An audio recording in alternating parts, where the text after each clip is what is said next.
হওয়ার পরে আসল জিনিস যে নিয়োগপত্র, সেই নিয়োগপত্র আর যুবকদের হাতে তুলে দেওয়া হয় না। আমরা দেখেছি যে নিয়োগে PRTC permanent residence certificate compulsory করা হয়েছিল, কিন্তু সংবাদ মাধ্যমে ধরা পড়েছে বহিরাজ্যের কিছু ছেলেমেয়েরা রাজ্যে এসে কিছু বিজেপির নেতা নেতৃত্বের সাহায্যে 1 লাখ টাকার বিনিময়ে ভুয়ো পিআরটিসি অফিস থেকে বের করেছে। তার কোনো তদন্ত হচ্ছে না। রাজ্যে চাকরি নেই, কিন্তু বহিরাজ্যের ছেলেরা এসে রাজ্য থেকে চাকরি নিয়ে চলে যাচ্ছে। আমরা কিছুদিন আগে পত্রিকাতেও পড়েছি যে কলকাতার সাইডের গ্রামগুলো থেকে, জলপাইগুড়ি আরো অনেক জায়গা থেকে চাকরি নিয়ে চলে যাচ্ছে। স্কুলকে প্রাইভেটাইজেশন করে দেওয়া হয়েছে। এই ভারতীয় জনতা পার্টি বিদ্যাজ্যোতির একটা প্রকল্প নিয়ে এসেছে, যেখানে মাসিক 1000 টাকা করে স্কুল পড়ুয়া স্টুডেন্টদেরকে ফিস হিসাবে দিতে হবে, যেখানে আগে ক্লাস 1 থেকে ক্লাস 8 পর্যন্ত ফ্রিতে পড়াশোনা করানো হতো।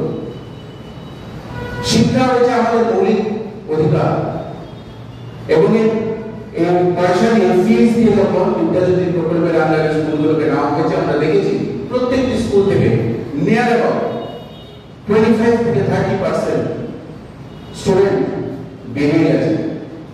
কারণ সবাই পক্ষে এই বেতন দিয়ে নিজের ছেলেমেয়েদেরকে পড়ানোটা সম্ভব হয়ে দাঁড়াচ্ছে না।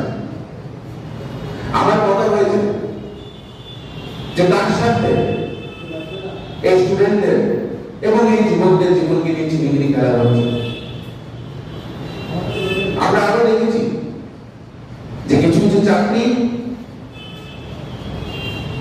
যেগুলো নিয়োগপত্র পৌঁছে গেছে, সুপ্রিম কোর্টে আবার নতুন রায় আসছে, সেই চাকরিগুলো হয়তো বা তারা পাবে না।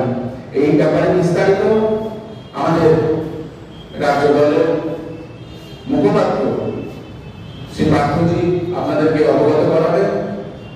এবং আমরা কিছুদিন ধরে দেখছি আমাদের যুবকদেরকে রাস্তার থেকে জোর জবরদস্তি উঠিয়ে আনা হচ্ছে। ভারতীয় জনতা পার্টি অফিসে নিয়ে গিয়ে তাদেরকে প্রেশার ক্রিয়েট করা হচ্ছে, তাদেরকে জোরপূর্বক ভারতীয় জনতা পার্টির ফ্ল্যাগ ধরিয়ে দেওয়া হচ্ছে। এটা লজ্জাস্কর।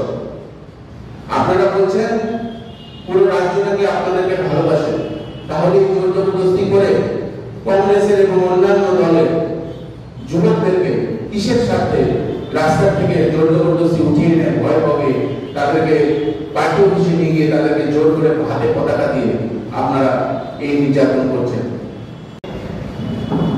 आज हम लोग यहाँ पे प्रेस कॉन्फ्रेंस पे बैठे हैं, इसलिए जो हालत पूरे हिंदुस्तान के युवा का है और जो हमारे युवा गारंटी राहुल जी की तरफ से आया है, उसकी आपके पास समक्ष रखने के लिए आपने देखा है कि जब 2014 में सरकारें बीजेपी की आई थी तो उन्होंने बोला था कि 2 करोड़ रोजगार देंगे, वो तो मिला नहीं। अभी रिसेंटली एक हमारे पास डेटा आया है जो 82.9% जो हिंदुस्तान के युवा बेरोजगार हैं और त्रिपुरा के ऑलमोस्ट 40% के आसपास बेरोजगारी आ गई है।